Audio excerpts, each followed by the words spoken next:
નમસ્કાર મિત્રો, હું આપનો મિત્ર એડવોકેટ વિજય ખોડવાની. મિત્રો, ટ્રસ્ટ અને એનજીઓ ઇન્ફોર્મેશનની આ લેક્ચર સિરીઝમાં આ ચોથું લેક્ચર છે. જેમાં આપણે આજ વાત કરીશું એક અગત્યના જે સેક્શન છે ટ્રસ્ટ એક્ટનું, ચેન્જ રિપોર્ટ, ફેરફાર report, section 22 of BPT act. આખું ને આખું જે એક્ટ છે એનું આખું ડિપેન્ડન્સી જે કહેવાય, એટલે કે ભાઈ આ મુખ્ય એક્ટ ઉપર છે. આ એક્ટને જ ફોલો કરીને તમે પોતાની ટ્રસ્ટને વ્યવસ્થિત સંચાલન કરી શકો છો, એનું એડમિશન કરી શકો છો. ચેન રિપોર્ટ એટલે જ્યારે પણ તમારા ટ્રસ્ટી મંડળમાં કે કારોબારી સમિતિમાં કોઈ પણ પ્રકારનું ચેન્જીસ થાય, કોઈ ટ્રસ્ટી રાજીનામું આપે, કાં તો એનું ડેથ થાય, કાં તો એ હંમેશા માટે ભારત છોડીને એટલે અન્ય દેશમાં વસાહત કરવાના ઉદ્દેશ્યથી ભારત છોડે, ત્યારે તમારે એક આ ચેન્જ રિપોર્ટ ભરવાનું હોય છે, રિપોર્ટ કરવાનું હોય છે ચેરિટી કમિશનરમાં, કે ભાઈ આના કારણે આ ટ્રસ્ટીનું નામ ટ્રસ્ટના રેકોર્ડ ઉપરથી ડિલીટ કરવામાં આવે.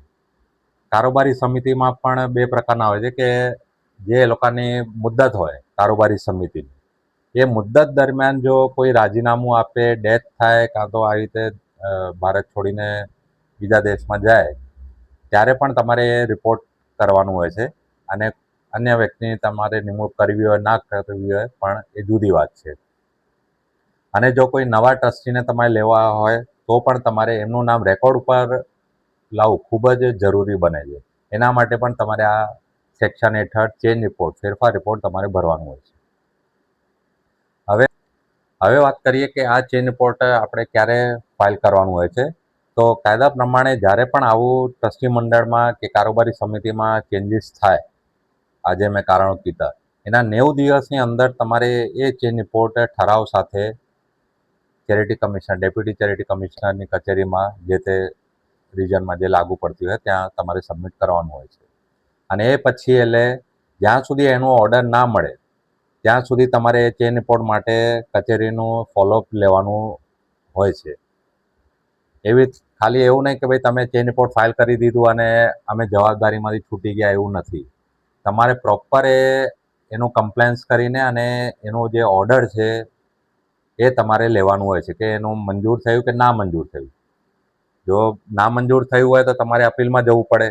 કારણ કે જે લોકો નવા ટ્રસ્ટી રેકોર્ડ ઉપર ના આવે પણ કામકાજ ચાલુ રાખે તો ઠીક છે, એમનું કામકાજ લીગલ હોય છે અને એમની જવાબદારી પણ હોય છે. પણ એ રેકોર્ડ ઉપર આવ્યા સિવાય જ એ લોકો કામ કરી રહ્યા છે, એ ટ્રસ્ટના હિતમાં નથી. કે કાલ ઉઠીને કંઈ પણ ટ્રસ્ટમાં કોઈ પણ ખોટું કામ થાય તો એ તરત જ એવું કહી શકે કે સાહેબ અમે તો ટ્રસ્ટી હતા નહીં, અમારું તો ચેન રિપોર્ટ ના મંજૂર થયું.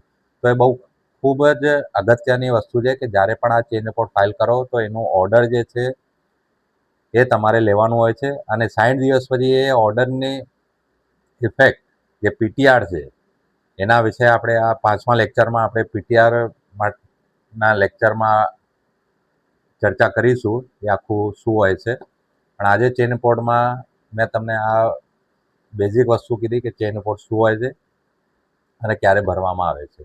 તો દરેક ટ્રસ્ટીને અને તમામ કારોબારી સમિતિને મારી નમ્ર વિનંતી કે જ્યારે પણ આવું કોઈ પણ ચેન્જીસ થાય તો વગર ડિલે 90 દિવસની અંદર તમારે આ ચેન રિપોર્ટનું રિપોર્ટિંગ તમારે ચેરિટી કમિશનરમાં કરવાનું હોય છે. વધુ આપણે આવતા લેક્ચરમાં પીટીઆર વિશે આપણે જાણીશું. જય હિન્દ, જય ભારત.